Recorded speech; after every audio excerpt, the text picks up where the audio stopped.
what we're finding this year on MasterChef season 7 is that we're leaning on communications more than ever before.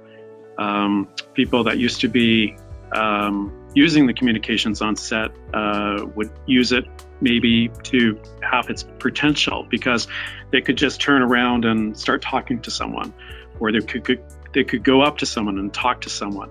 So they wouldn't necessarily use their panels or their free speak bell packs or their walkie-talkies. Now that we have zones, we have pods within the zones, we have social distancing on set, people are forced to use the tools that we have at hand to communicate with each other.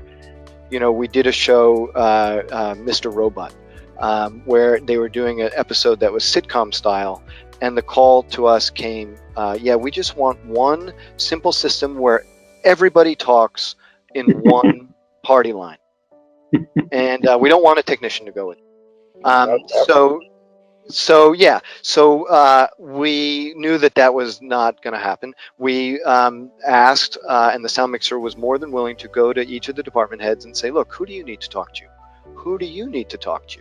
From that came this document where we broke down all of the different talk paths and who needed to talk to who.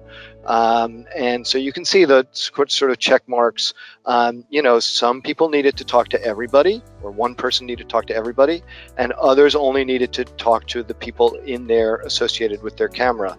So I was the communications technician for upcoming HBO show called Seeing America. So on this job, the only communications was the QueerCom free speak. They didn't have walkie-talkies, and it was absolutely critical for things functioning in order for people to talk to each other to use the free speak system. It's pretty much standard practice now in our industry of creating zones and pods within the zone. So we're basically trying to control the movement of people on set. And it's especially, when it gets down to our talent, who is in contact with our talent, who needs to be in contact with our talent. So we are creating those zones to protect them and to protect each other.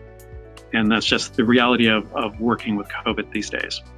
It's unlimited what you can do. And when you start thinking about what can be done, you just can't think about going back to a walkie-talkie. It really is the new way of doing things. And going forward, I think, more of this technology will be implemented even when COVID is gone. It's just a lot more efficient in the way we communicate.